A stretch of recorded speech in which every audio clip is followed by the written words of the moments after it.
तो हेलो दोस्तों, आज मैं बात करने वाला हूँ एक ऐसे छोटे देश के बारे में जिसके छोटे से रेट हाइक पे ही पूरे क्रिप्टो मार्केट, स्टॉक मार्केट पूरी हिल जाती है। और उस देश का नाम है आपका जापान।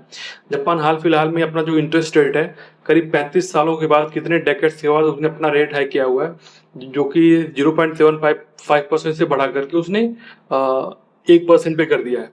तो आज हम उसी के बारे में बात करेंगे कि ये इतना मैटर क्यों करता है क्रिप्टो मार्केट के लिए, स्टॉक मार्केट के लिए, इतना क्यों असर करता है ये मार्केट पे, एक छोटा सा देश का रेट हाइक। तो जापान में काफी सालों से जो वहाँ का इंटरेस्ट रेट था वो करीब 0% पे था, ऑलमोस्ट 0% पे था, जिसकी वजह से काफी बड़े बड़े इन्वेस्टर वहाँ से पैसा ये उठाते थे।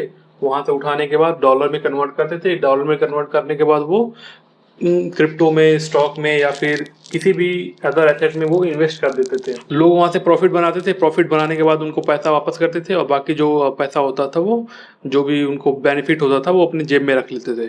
तो ये तो काफी सालों से चलता आ रहा था। इसे लोग कहते हैं येन कैरी ट्रेड, मतलब कि जो जापान का करेंसी है उसका नाम है येन। तो येन कैरी ट्रेड, येन कैरी कैरी करो, कैरी करके ट्रेड करो, ट्रेड करके प्रॉफिट बनाओ, प्रॉफिट बना के उनको इन्वेस्ट जो बोरो किया उसको रीपे करो, रीपे करने के बाद जो प्रॉफिट हो आपका अपने पास रख लो।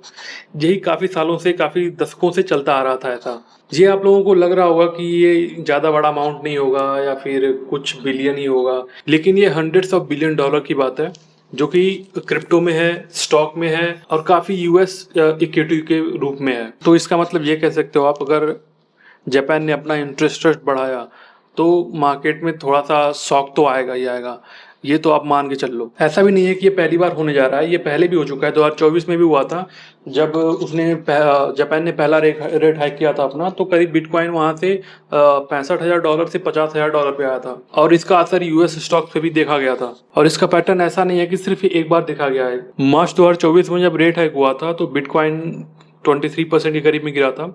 फिर जुलाई 2024 में जब इसका फिर रेट हाइक हुआ, फिर इसका 25% बिटकॉइन गिरा।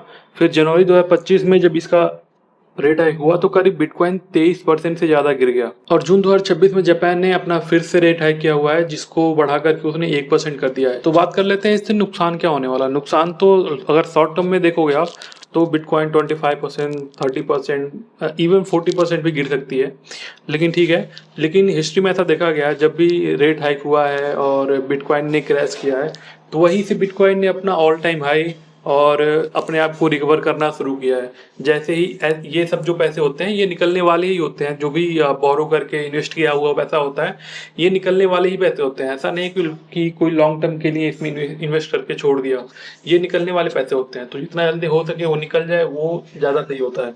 तो ये लॉन्ग टर्म के लिए ये बिटकॉइन को और या क्रिप्टो मार्केट को और ज्यादा स्ट्रॉन्ग करेगा। और ये भी है कि जब फेड रेट कट करता है या फिर बैंक ऑफ जापान जब रेट हाइक करता है तो डॉलर वीक होती है। और जब डॉलर वीक होता है तो जो करेंसी रोटेशन होता है वो रिस्की एसेट बिटकॉइन में या फिर क्रिप्टो में या फिर स्टॉक में जाना शुरू होता है।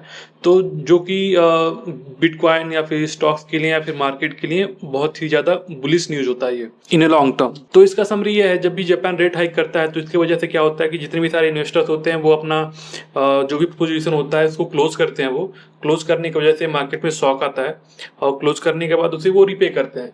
लेकिन वो जो शॉक आता है वो टेम्परेरी, शॉर्ट टर्म के लिए होता है, लेकिन लॉन्ग टर्म के लिए वो रिकवर करता है। तो इसमें टेंशन लेने वाली बात नहीं है।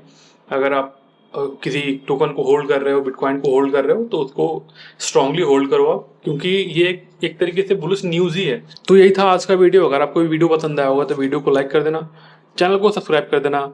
मिलते हैं किसी और नए वीडियो में किसी और नए टॉपिक के साथ।